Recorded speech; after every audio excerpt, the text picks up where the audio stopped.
Hey everyone, Jim from Ohio here, and I wanted to share something with you that I recently picked up that I think is something that everybody can use.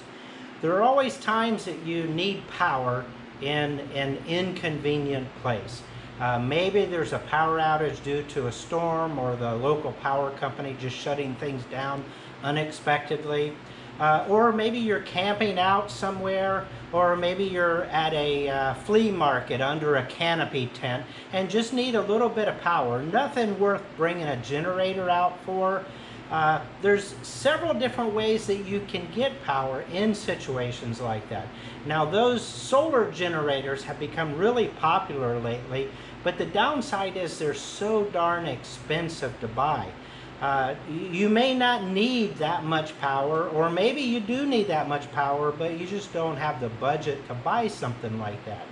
Well, over the years, these little devices like this have become more and more popular, and they've become less and less expensive.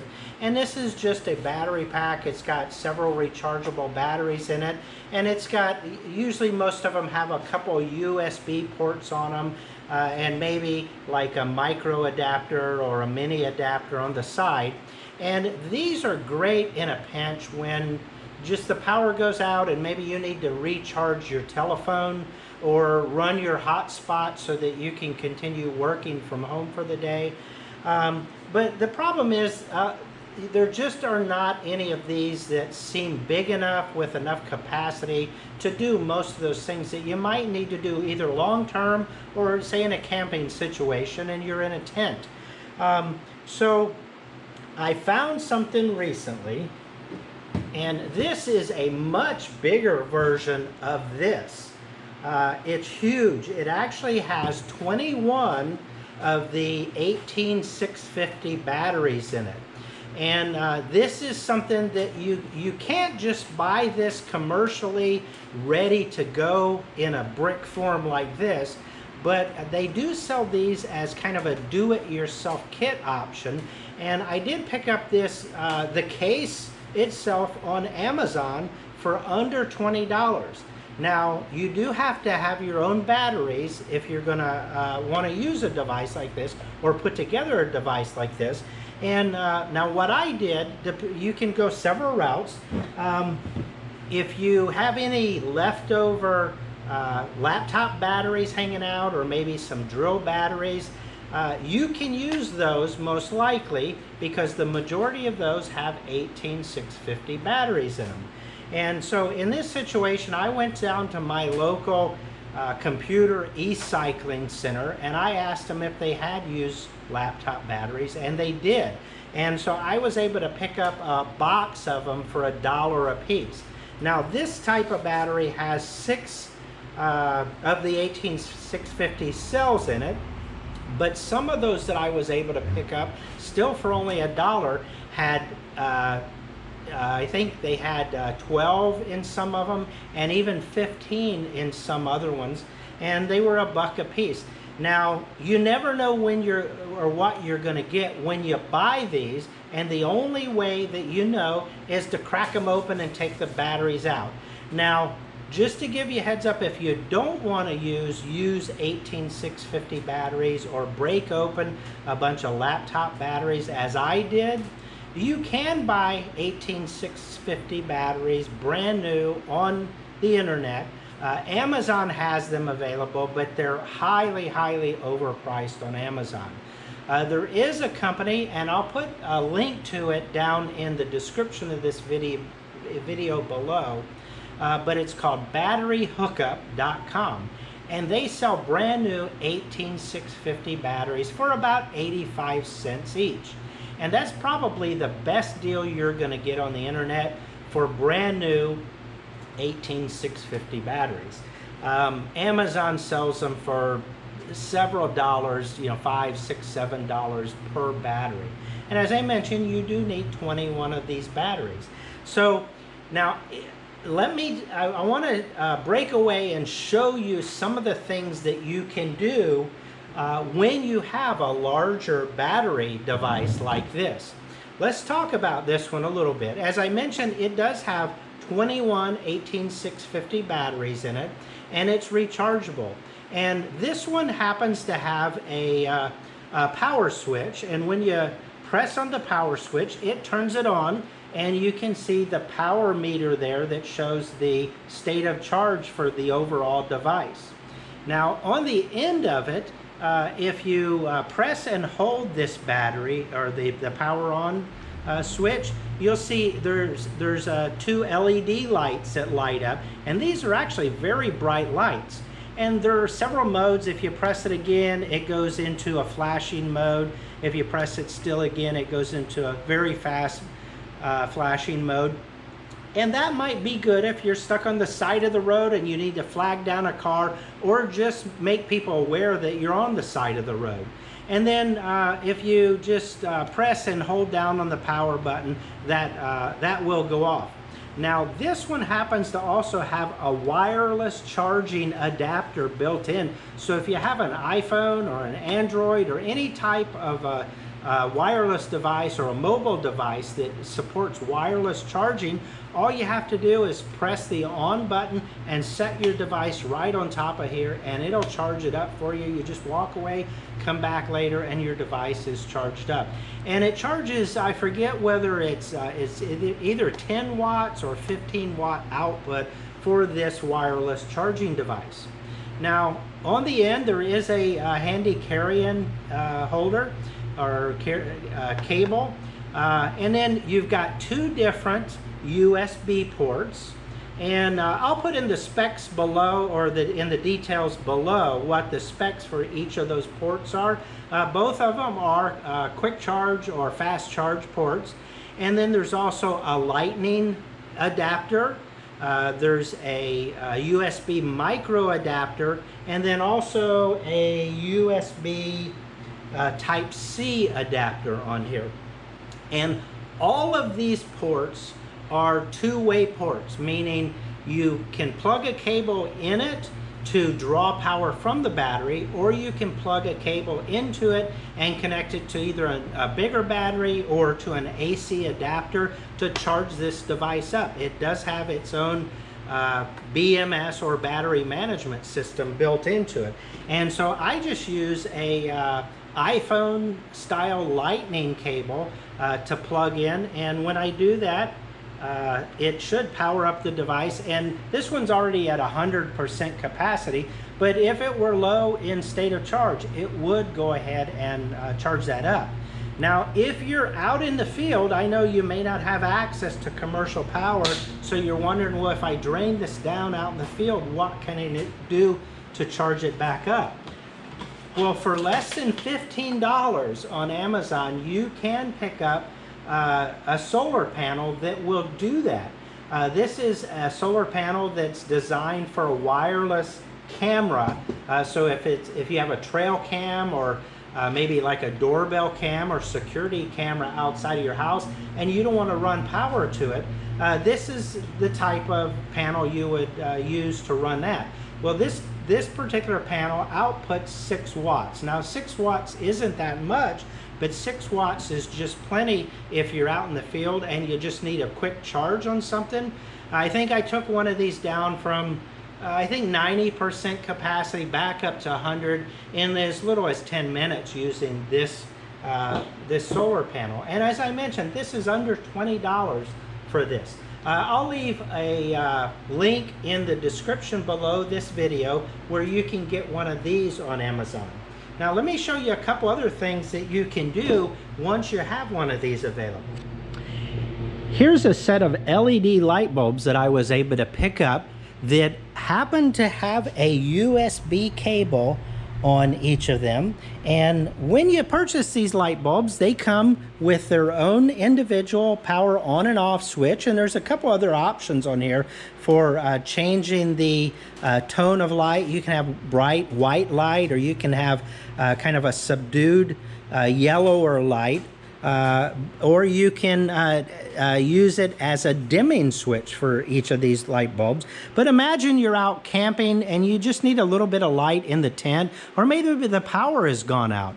or say you just need power in a place you don't have power, like a storage unit or an outbuilding of some kind, and you just need quick power and you don't want to run electricity or carry a flashlight. You need to keep your hands free.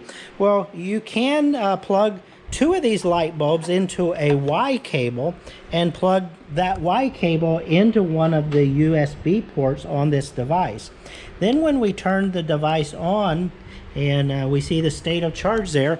Now these switches are, there's a little blue LED light, and by pressing the power button on here, you see we do have light at our light bulbs. So these are LED lights. They don't put off very much heat at all, but this would be perfect for somebody who camps or somebody who maybe works outside at night and just needs a couple hanging lights without the need to run any kind of commercial power and stay hands-free. I'll mess around with the dimming switch here just so you can kind of see what that does. I don't know if you can see the light bulb on the right getting dim and now getting brighter. You can change the color frequency or tone of the light. Hopefully that's showing up. I'm not seeing it on my camera lens. Hopefully you're seeing it out there in YouTube land. Again, this is a very inexpensive thing that you can pick up on Amazon to use in a pinch. Let's look at something else. Here we go. Imagine being out camping in a hot, stuffy tent, and you're trying to get to sleep and you just can't because it's too hot. Well, here is a USB operated ceiling fan. It's very, very lightweight. It's very, very quiet. And once again, it can be plugged into the USB adapter on this.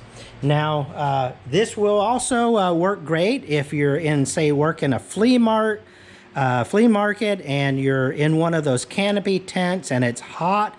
Well, believe it or not, this little ceiling fan does crank out a pretty decent amount of air. Let me turn on the battery once again. And we've got a power switch for the fan. And when I flip the power switch, the fan will start spinning. And it is spinning pretty good. And it's putting off a good deal of wind. And I know it's hard to know how much wind is coming off of it on video or YouTube, but down here on the table, I'm just going to put a piece of paper and hopefully you can see that paper is kind of flipping around a little bit in the wind. And that's about, I'm going to say, 3 feet down from where the fan is. So it does put off a good bit of wind and would be great in a pinch. You see it's now blowing away. It's moved across the table. But even if you're just outside in any area at all that you need a little bit of wind, or imagine being in the middle of summertime and your electricity goes out and you just need something to cool yourself down. Well, in addition to a ceiling fan like this, there are USB desktop fans that are available that work just as well as this one does. There are a lot of different options and things that you can do with a unit like this. Well, let me show you how this is put together and what you would need to do to build one of these for yourself. Well, first of all, I want to make a point that this video isn't really meant to be a video for how to process 18650 cells, but I will go into detail with how I do it. Now, as I mentioned before, I take my laptop batteries, and the first thing you have to do is break them open and pull the individual cells out. The best way I found to do it is just go to a concrete floor and crack this battery, just smack it real hard on a corner, and then go to the other side and do the same thing. Smack it on the corner, and that'll break the outside plastic shell. And you should be able to then pull the shell apart and remove the batteries on the inside. Now, I will warn you, be sure to wear gloves when you're doing this because there are some sharp edges on both the plastic, but there are some tin metal pieces inside that are very sharp, and you can cut your hands. Now, once you're in there, you'll see all the batteries are soldered together or connected by various wiring and glue and all kinds of stuff like that. So you're going to have to just do your best to just rip those all apart. You don't need anything that's in here other than the batteries themselves. And once you get the batteries out, they're going to look something like this. They're going to have a white glue. They may have some sort of a sticky tape residue, or they may have tape directly on them. And you're going to have to peel all of that tape off. You're going to have to, if there's glue residue, I just roll it. It's like a rubber cement. I roll it with my thumb, and I'm able to get a lot of that off. Now, this white stuff, this is some type of a heat shield and glue, and it's a little bit tougher to deal with. So what I found, if you don't want to scrape that with anything that's made out of metal. If you do that, you'll mess up this protective coating that's on the battery. This is very thin and it will come off, and you don't want to do that. But what I found is either use your fingernail, or if you're really doing a lot of batteries, the best thing I found is just a wooden paint stirrer. The corner of this can be run down the edge of the glue line, and it'll strip that glue off without damaging the protective coating on the battery. The wood is hard enough to remove the glue, but it's soft enough so it acts kind of like a fingernail, and it won't damage that coating. Once you have that part of it done, you're going to want to take a set of side cutter pliers, and you're going to find that on the very tip of the battery and on the back of the battery, there may be chunks of metal left behind like that right there. And you're going to want to use the side cutters to try to cut as much of that off as you can. Be very careful. That's one of the sharp points, and this is where you'll find yourself getting most of the cuts on your fingers. Now, after I've done that, I like to take all of the batteries and just tap the top and the bottom of each battery on the concrete floor, and that's going to kind of smash down any sharp points that you may have. Now, the other thing that you're going to need if you're going to process your own batteries is you're going to need some type of a battery testing unit. And this is a Fox Novo. I'll leave a link in the description below on where you can get this particular model. This is my favorite one, but it allows you to charge pretty much any style battery that is small enough to fit within either of these. You can do AAA batteries, AA batteries, 18650 batteries. All sorts of batteries can be recharged in here. Even C cells can be. I've never done a D cell. I don't think you'd be able to get it down into here. But the nice thing about this is it not only charges, but it has a testing mode as well. And if you can see on the little digital readout right there, it says CAP, which means capacity testing.